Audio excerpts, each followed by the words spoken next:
अस्सलाम वालेकुम।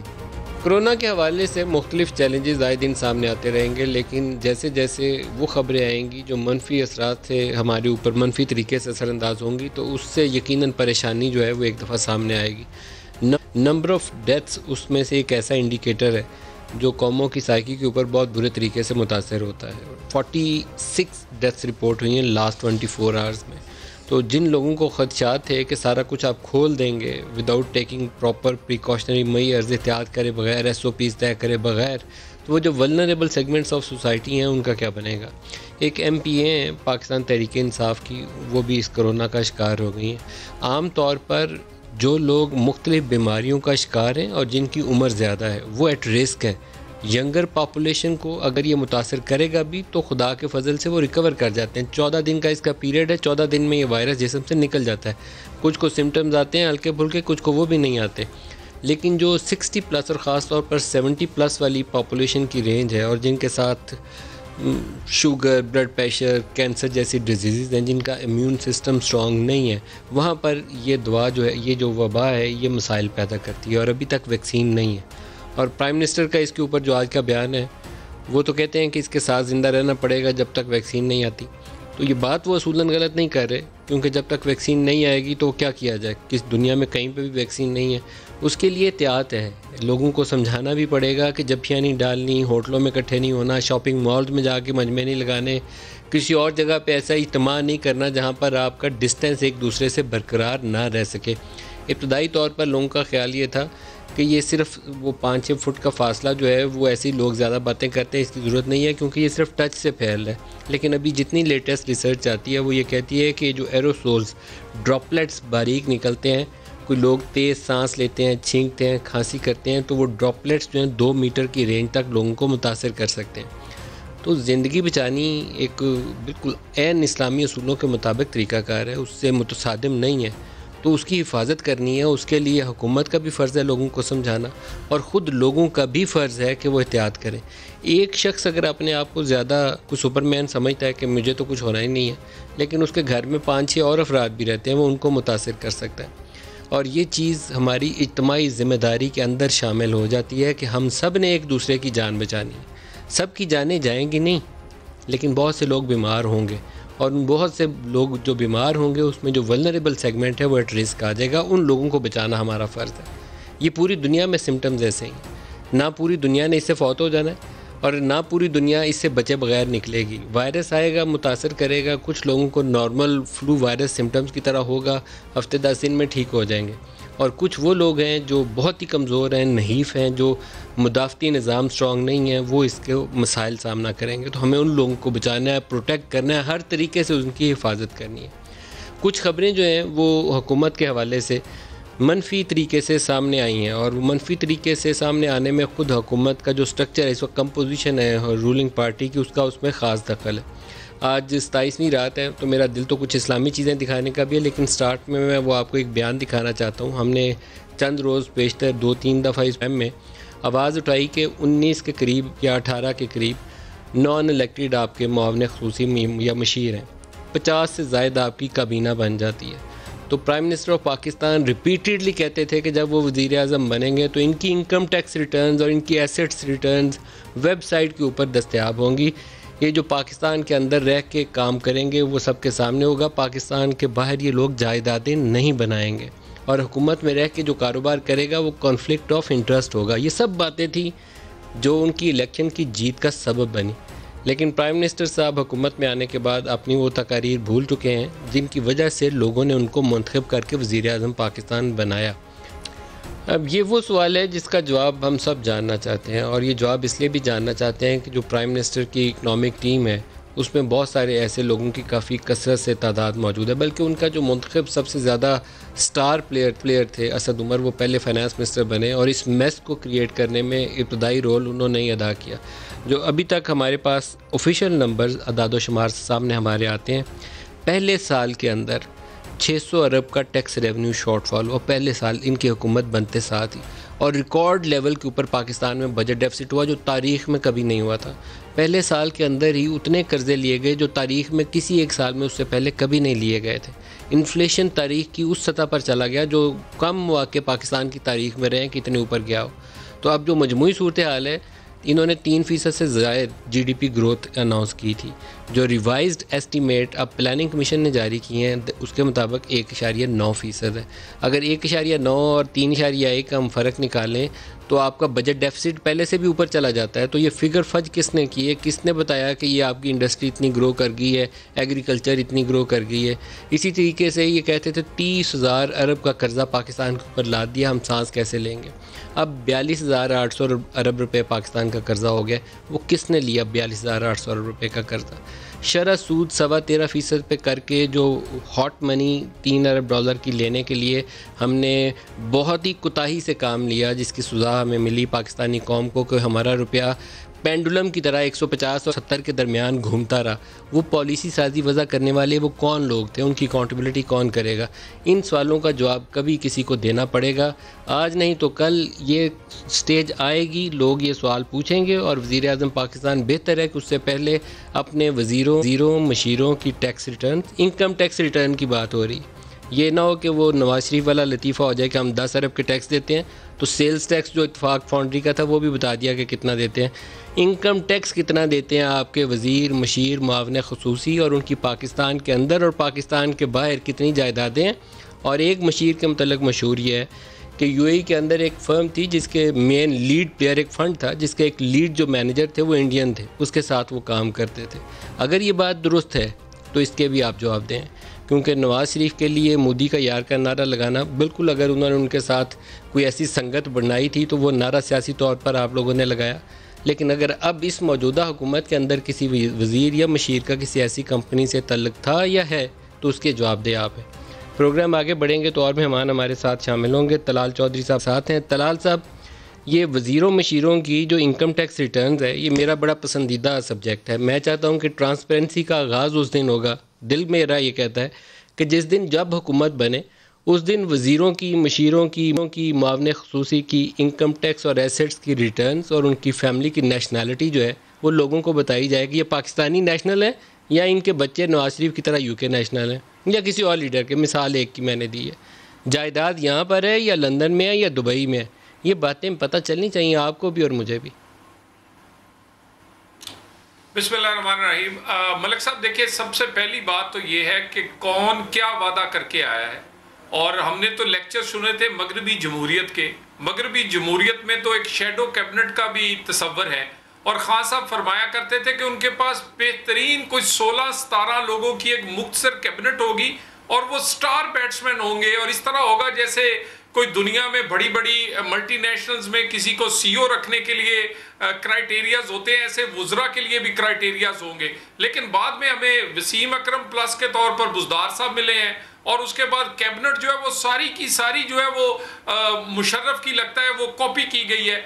वजीर पार्लिमानी अमूर इनके वो हैं जो कि पार्लियामेंट के मेंबर नहीं है। सियासी अमूर के वजीर वो हैं जो जिंदगी में काउंसलर नहीं बने। 7 लोग ऐसे हैं जो ड्यूल नेशनल हैं और उन 7 लोगों में से एक आदमी ऐसा है जो ड्यूल नेशनल भी नहीं, सॉरी, वो सिर्फ सिंगल नेशनल है, उसकी नेशनलिटी पाकिस्तानी है ही नहीं। वो पाकिस्तान वीजे पर तशरीफ लाता है और जिस दिन वीजा उसका एक्सपायर होगा वो उस दिन कैबिनेट तो क्या पाकिस्तान में भी नहीं होगा। उसके बाद आप ये वो कौन है जी कि ये वो कौन है जी? वो मैं इस वक्त नाम लेना मुनासिब नहीं है, लेकिन 7 ड्यूल वो बैरून मुल्क नेशनल लोग हैं और इसमें से एक ऐसा है जो पाकिस्तानी भी नहीं है। सो ये पाकिस्तान, और आपको याद होगा मलिक साहब आपके सवाल, ये इस तरह के सवालों को भी हम फेस करते थे और उस वक्त की सुप्रीम कोर्ट जो थी वो 100 मोटो से लेकर 184(3) जो थी, आपको याद होगा एविएशन के मशीर होते थे हमारे एक, वो फड़का कर उन्होंने परे मारे थे 10 दिन में कि ये क्योंकि ड्यूल नेशनल है ये नहीं हो सकता। मगर यहां पर फैसल वाडा से लेकर और ये तमाम लोगों के केसेस, तमाम लोग इस इम्तियाजी सलूक की वजह क्या है? आपने शुजात साहब की बात की, ये तारिक अजीम, शुजात अजीम की, तारिक अजीम के भाई की आपने तज़किरा किया। इसके अलावा शाहिद खाकान अब्बासी की बहन वो ड्यूल नेशनलिटी के ऊपर इलेक्शन कॉन्टेस्ट करने से पहले आउट हो गई थी। लेकिन इस वक्त तहरीक इंसाफ की 2 या 3 ख़वातीन का केस था, तो वो पता नहीं क्या हुआ, कोई इधर उधर से गोल गोल घूम के कहीं से रुक गया। ड्यूल नेशनलिटी पाकिस्तानी पार्लियामान में पाकिस्तान का एक आईनी एक क्लॉज है 64(1)D, जिसके ऊपर कदगन लग जाती है। उसको फ्लाउट करके कैसे चलाते हैं निज़ाम, मुझे नहीं समझ आता। यहाँ सुप्रीम कोर्ट को भी नज़र नहीं आता, यहाँ किसी कानूनदान को, पार्लियामान को नज़र नहीं आता। ये वो हमारा कानून है और आइन है जिसकी नाक जब दिल आता है ना, हम चाहे इधर को मरोड़ लें चाहे इधर को मरोड़ लें, ये वो वाला कानून है हमारा। आप कह रहे हैं कि 7 ड्यूल नेशनल मशीर और मुआवने ख़ुसूसी हैं, ये मेरे लिए एक और भी बड़ी खबर है। जी बिल्कुल मलिक साहब, और इसके अलावा मैंने आपसे ये अर्ज़ किया है कि आपने हमारी एग्जाम्पल दी। हम तो बड़े स्याह बख्त लोग हैं कि जिसको आइन की किताब में से कोई शिक नहीं मिली, वो ब्लैक डिक्शनरीज में से फारग हो गया। तो हमारी तो एग्जाम्पल ही ना दें। हम गद्दार भी हैं, हम तौहीन रसालत के मुजरम भी हैं, हम चोर भी हैं, हम डाकू भी हैं, हमने तो। लेकिन मसला ये है कि ये बड़े मोमिन लोग आए हैं, ये बड़ी दुआओं से और बड़ी मेहनत से बनाकर यहाँ तक पहुँचाए गए हैं, और उसमें आप उनकी कैबिनेट मुलायजा कर लें। यानी वजीर खजाना पीटीआई के लिए नामालूम है। पीटीआई को पहले इस वजीर खजाना से कभी तारफ भी नहीं हुआ था जो पीटीआई में रहा है। बल्कि खान साहब अपने दोस्तों को कहते थे कि अगर 4 लोग एक दरवाजे से अंदर आए तो मुझे नहीं पता कि हफीज शेख उनमें से कौन है, लेकिन लगा दिया उन्होंने। उसके बाद जिनका वजीर खजाना अपना ना हो, दाखिला अपना ना हो, इसी तरह बाकी मैं आपको लंबी लिस्ट दे देता हूँ, क्या कहते हैं, जो कि उनके अपन जिनका पीटीआई से तल्लक ही कोई नहीं है। और खुसूसन ये जो ड्यूल नेशनलिटी वाला मामला है, इस पर तो खान साहब को कोई वजाहत देनी चाहिए। मगर यहाँ पर क्योंकि असूल निराला है, उस वक़्त वोट लेने के लिए और दावे थे, और आज क्योंकि तब्दीली आ चुकी है तो अब और किस्म की, अब आपने देख लिया कि हर चीज में जो उन्होंने कहा था उसके उल्ट वो कर रहे हैं हमारे साथ। अच्छा, आपको एक जो उस वक्त फाइनेंस मिनिस्टर सबसे पहले पाकिस्तान तहरीक इंसाफ की जब अपोजिशन की सियासत चल रही थी, तो 2 बंदों की डन डील थी कि उन्होंने क्या बनना है। इमरान खान ने वज़ीर आज़म बनना था, असद उमर ने फाइनेंस मिनिस्टर बनना था। तो everyone assumed and actually wrongly assumed कि असद उमर के पास एक प्लान है, वो आएंगे तो सारा जितने मसाइल हैं इकॉनमी के वो सीधे हो जाएंगे। हुआ उसके उलट, मसाइल बढ़ गए। जब अफसोस का मुकाम यह है कि हर साल एक टैक्स डायरेक्टरी छपती थी, और टैक्स डायरेक्टरी का कॉन्सेप्ट ओरिजिनली ये था कि पार्लियामेंटेरियंस कितना टैक्स देते हैं वो छापा जाए, इससे कंप्लायंस बढ़ेगी। लेकिन उस वक्त की हुकूमत ने और गलत काम किया, उसको मैं सपोर्ट नहीं करता। उन्होंने पूरी पाकिस्तानी कौम की जितनी टैक्स रिटर्न थी सब कुछ छापना शुरू कर दिया। लेकिन 2017 से पहले 2 अलग-अलग डायरेक्टरी छपती थी, एक पाकिस्तानी कौम की छपती थी, एक पार्लियामेंटेरियंस की छपती थी। असूलन पार्लियामेंटेरियंस की छपनी चाहिए थी कि पब्लिक ऑफिस होल्डर इलेक्टेड हैं, they are accountable, answerable to the people, लोगों के टैक्सों के ऊपर आप चल रहे हैं। 2017 के बाद जो आखिरी नंबर पोस्ट हुआ है FBR की वेब डायरेक्टरी के ऊपर, उसके बाद से पाकिस्तान तहरीक इंसाफ की हुकूमत ने पार्लियामेंटेरियंस की टैक्स डायरेक्टरी को छापा ही नहीं, पोस्ट ही नहीं किया। आप कोशिश करके देखें कि इनका कौन सा वज़ीर, कौन सा मशीर कितना टैक्स देता है। इनकम टैक्स मैं दोहरा रहा हूँ, इनकम टैक्स, तो आपको नंबर ही नहीं मिलेंगे। ये अफसोस का मुकाम है। ये कोई अच्छी बात नहीं है कि एक कौम जो पूरी दुनिया से डेट रिलीफ, हम G20 से डेट रिलीफ मांग रहे हैं, इंडिया भी G20 का हिस्सा है, G20 से डेट रिलीफ मांग के हम सेलिब्रेट कर रहे हैं इस वक्त। अपने इनकम टैक्स रिटर्न शायद हफीज़ शेख साहब बताना पसंद करें मुझे कि कितना टैक्स देते हैं। 10 सालों का ही बता दें, पिछला 5 सालों का ही बता दें कितना देते हैं। बहरहाल ये टॉपिक आगे चलाएंगे। ये वो टॉपिक है कि जिसमें पाकिस्तान की फलाह मुज़मिर है। ब्रेक ले लीजिए, हमारे साथ रहिएगा।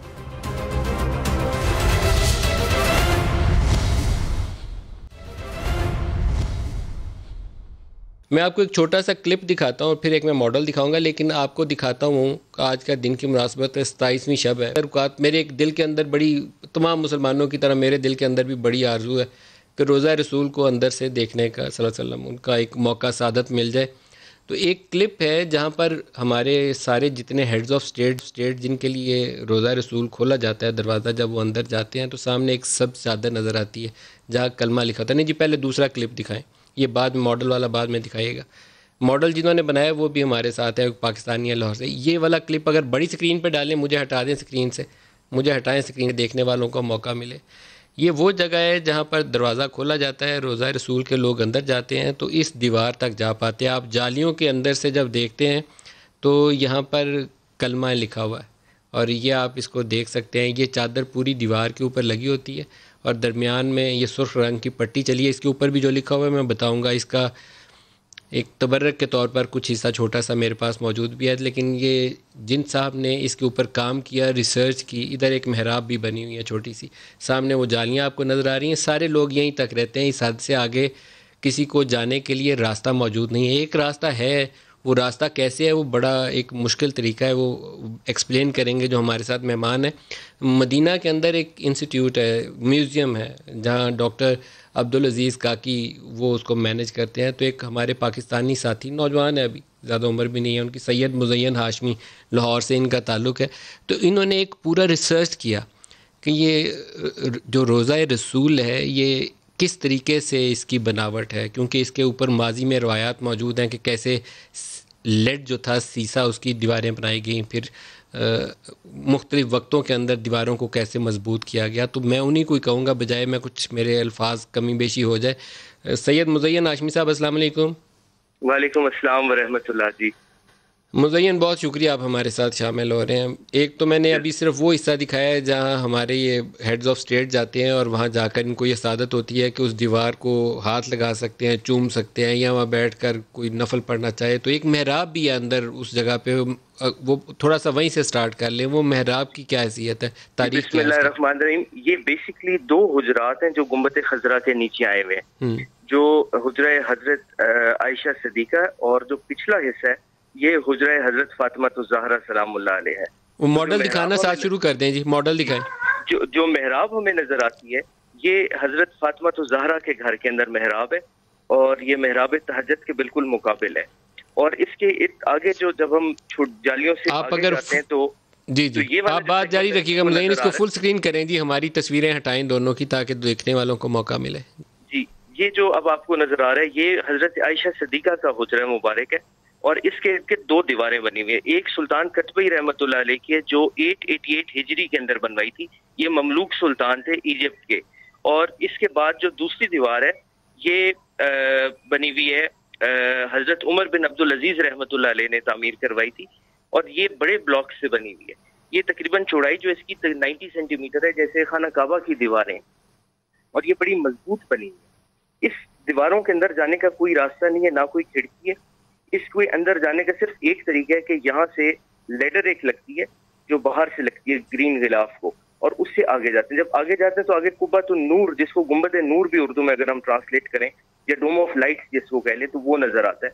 ये गुंबद खजरा के बिल्कुल नीचे एक और गुंबद है, और इस गुंबद के अंदर एक खिड़की है जैसे गुंबद खजरा के अंदर खिड़की है। That is the only way जिसके जरिए आप कब्र अनवर शरीफ तक जा सकते हैं। जब इस गुंबद मुबारक की खिड़की को स्लाइड करते हैं तो आगे लकड़ी की छत आती है। जो लकड़ी की छत है वो रसूलुल्लाह सल्लल्लाहु अलैहि वसल्लम के ज़माने से वहाँ पे मौजूद है, और उसके ऊपर खजूर के पत्ते और जो कैमल वूल होते हैं उसके कुछ ब्लैंकेट, जिसको तरपाल हमारी लैंग्वेज में कहते हैं, उस किस्म की चीज़ें आज तक वैसी की वैसी पड़ी हुई हैं। और that is the only way जिसके ज़रिए आप हजूर पाक सल्लल्लाहु अलैहि वसल्लम के कब्र मुबारक तक जा सकते हैं। और बाकी सारे का सारा हुजरा कम्प्लीटली सील्ड है, और इसको बड़े अरसे से ना खोला गया, ना इसकी खिदमत के लिए इसको सिर्फ देखा गया था लास्ट टाइम शाह फैसल के पीरियड में और किंग अब्दुल्ला के ज़माने में। अच्छा, ये जो इस वक्त लकड़ी की छत हमारे सामने स्क्रीन के ऊपर नज़र आई है एंड के ऊपर, ये वो लकड़ी की छत है जिसके अंदर एक छोटा सा रोशनदान है। आप बताते हैं कि इसी रोशनदान से ही अंदर आप देख सकते हैं, वैसे अंदर कोई जाता नहीं है। ये लकड़ी की छत ओरिजिनली उस वक्त से है, नबी पाक सल्लल्लाहु अलैहि वसल्लम की ज़िंदगी के वक्त से, और आज तक वैसे ही कायम है। बिल्कुल जी। और इसके ऊपर जो गुंबद है ये सुल्तान कालून रहमतुल्लाह अलैह ने बनवाया था, ये भी ममलूक सुल्तान थे। ये जो व्हाइट वाला गुंबद है जिसे गुंबद नूर आप कह रहे हैं, गुंबद नूर जिसको कहते हैं। और फिर जो गुंबद खजरा है ये फिर टर्क्स ने बनवाए, ऑटोमन्स ने बनवाए जिसके ऊपर। अच्छा मुज़य्यन, ये जो मॉडल है पूरा, ये अभी मदीना में किस म्यूजियम में मौजूद है? ये मतहफ दारुल मदीना है, मदीना म्यूजियम, ये एयरपोर्ट के पास है, यहाँ पे आप जा सकते हैं। और यहाँ पे डॉक्टर अब्दुल अजीज काकी हैं, उन्होंने बहुत सारे मुख्तलिफ मॉडल्स और भी बनाए हुए हैं जो रसूलुल्लाह सल्लल्लाहु अलैहि वसल्लम की सीरत नबी के हवाले से हैं। और मदीना और मक्का की सारी तारीख के सारे मॉडल्स डिटेल के साथ पढ़े हुए हैं वहाँ पे। तो आपने इस पे रिसर्च कैसे की, क्योंकि ये ऐसी चीज़ें हैं जो आम लोगों तक इंफॉर्मेशन पूरे नहीं होती। हम तो समझते थे कि शायद वो जो सामने दीवार नज़र आती है जहाँ पर वो सब चादर नज़र आती है कि उसके पीछे रोज़ा मुबारक है, लेकिन अब ये आपका मॉडल देखें तो पता चलता है कि नहीं, इससे ज़्यादा चीज़ें हैं। जी नदीम भाई, मेरे पास एक पिक्चर आई जिसके बीच में कब्र मुबारक थी और उसके ऊपर इमामा शरीफ बंधा हुआ था, तो वो वायरल होना शुरू हुई कि ये रसूलुल्लाह सल्लल्लाहु अलैहि वसल्लम के रोज़े अनवर की तस्वीर है। और तो मैंने अपने बुजुर्गों से, अपने अज़दाद से सुना हुआ था कि वो रोज़ा मुबारक जो है वो इस तरह का नहीं है। तो वो एक दिल में बात बैठ गई कि ये चीज़ जो है ये ओरिजिनल नहीं है, इस पर रिसर्च करनी चाहिए। तो उस पर तकरीबन मुझे 6 से 7 साल लगे हैं जी रिसर्च करने में। और जितने भी खादिमीन है हरम के जो अंदर जाते हैं, शेख नूरी और शेख आदम थे, अल्लाह पाक उनको दर्जात बुलंद फरमाए, उन तमाम से मैंने पर्सनली पूछा कि वहाँ पे आप कहाँ तक गए हैं, आगे की लिमिट्स क्या हैं। और कुछ लोगों को मैंने कहते सुना कि हम आगे कब्र अनवर तक गए हैं और हमने जालियों से जाके आगे अंदर गए हैं और वहाँ पे सीढ़ियाँ हैं और उधर से हम नीचे गए हैं और वहाँ पे जाके हमने डस्टिंग की है और इर्द गिर्द कटहरा मुबारक बना हुआ है और कब्र मुबारक पे चादर है और इस तरह। तो ये सारी की सारी चीज़ें जो थी ये सब मैंने रिसर्च की, चेक की। और फिर एक बुक है जो हजरत समूदी रहमतुल्लाह अलैह ने लिखी हुई है, ये 888 हिजरी ही की है, उस वक्त जब सुल्तान कतबी ने यहाँ पे हुजरा मुबारक को असर नौ पूरा तामीर किया। अच्छा, अभी आपने दो नाम लिए, अभी आपने दो नाम लिए, उनमें से एक नाम से पाकिस्तानी लोग वाकिफ़ होंगे, शेख नूरी जो की होल्डर हैं रोज़ा रसूल के, और जब इमरान खान भी अंदर गए या कोई और हेड ऑफ स्टेट जाता है तो वो जो चाबी घुमाते हुए हमें वो भारी भरकम सी शख्सियत है, हाल ही में पाकिस्तान भी आए हुए थे तो मुझे उन्हें मिलने का भी मौका मिला। तो शेख आदम उनके बड़े भाई, शेख नूरी के बड़े भाई शेख आदम थे, पहले वो की होल्डर थे। ये अगवात कहलाते हैं, ये ऑटोमन पीरियड से चले आ रहे हैं, बल्कि अब्बासी दौर से चले आ रहे हैं, जो रसूलुल्लाह सल्लल्लाहु अलैहि वसल्लम के रोज़े और दोनों हरमैन के अंदर वहाँ पे मौजूद होते थे। और उनके पास एग्जैक्ट वो ड्यूटी होती थी जो इस वक्त शिऊन अल हरम के पास है, यानी कारपेट्स का बिछाना, लैंप्स को ऑन करना, कंदीलें ऑन करना, हरम को दरवाज़ों को खोलना टाइम के ऊपर, इमाम साहब के लिए प्रिपेयर करना। तो सारी खिदमात जो होती थी, की तरसील, ये सारी की सारी अगवात के पास होती थी। अब ये ड्यूटी शिऊन के पास चली गई और ये रिड्यूस होकर सिर्फ जो हजूर पाक सल्लल्लाहु अलैहि वसल्लम के मुकद्दस हुजरा उसकी चाबी तक रह गई है। आप खुद कितना अर्सा मदीना रहे मुज़य्यन? अल्लाह पाक की मेहरबानी है कि मैं अपने वालिद किबला साहब के साथ वहाँ पे मेरा काफ़ी वक्त गुजरा है। 3 साल बचपन में ताइफ में गुजरे और उसके बाद अल्लाह का शुक्र है कि तकरीबन हर साल ही हाजिरी होती रही है। हम जो शुरू वाला क्लिप था वो दोबारा, ये जो आपने रोज़ा रसूल वाला दिखाया जी प्रोड्यूसर साहब, इसके साथ एक म्यूज़िक का छोटी सी वो नात भी नज़र सुनाई दे रही थी, अगर उसके साथ सुना दें तो फिर हम मुज़य्यन को खुदाफिज़ कहते हैं। फुल स्क्रीन करके इसको प्ले कर दें। ये आम तक जो हम ऑफ स्टेट है यहीं तक जाते हैं, ये जहन में रखिएगा। ये वो जगह है जो बहुत ही बासादत किस्म की है, जहाँ तक पूरी दुनिया में से चंद एक लोग अंदर जाते हैं, वो दरवाज़ा खुलता है तो यहीं तक जा पाते हैं। वो दिखा पाएंगे जी, ये क्लिप दोबारा दिखाइएगा ये वाला। मुज़य्यन, ये जो सुर्ख वाला हिस्सा है सब चादर के ऊपर, इसके ऊपर एक तो ला इलाहा इल्लल्लाह मुहम्मदुर रसूलुल्लाह लिखा होता है, इसके अलावा और आयात भी हैं? नदीम भाई, जो हजूर पाक सल्लल्लाहु अलैहि वसल्लम की सिरहांदी शरीफ है, जो रियाजुल जन्ना वाली खिड़की है, वहाँ पे एक कलमा मुबारक लिखा हुआ है, उस पे ला इलाहा इल्लल्लाह मुहम्मद रसूलुल्लाह लिखा हुआ है और उसके साथ एक बड़ा पैच और लगा हुआ है। दूसरी पिक्चर है, उसमें लिखा हुआ है कि ये किस्वा मुबारक मक्कातुल मुकर्रमा में फलां तारीख को जो है इसको रेडी किया गया और पेश किया गया। जो सामने हमें 3 पैचेस नजर आ रहे हैं रेड कलर पे, इस पे एक पे लिखा हुआ है हाजा कब्र नबी सल्लल्लाहु अलैहि वसल्लम, दूसरी वाले पे लिखा हुआ है हाजा कब्र सैयदना अबू बकर सिद्दीक रज़ी अल्लाह ताला अन्हु और तीसरे पे लिखा हुआ है हाजा कब्र उमर अल फारूक रज़ी अल्लाह ताला अन्हु। एक पैच रेड कलर का कदमैन शरीफ वाली साइड पे लगा हुआ है, उस पे लिखा हुआ है सदक़ल्लाहुल अज़ीम व सदक़ रसूलुल करीम।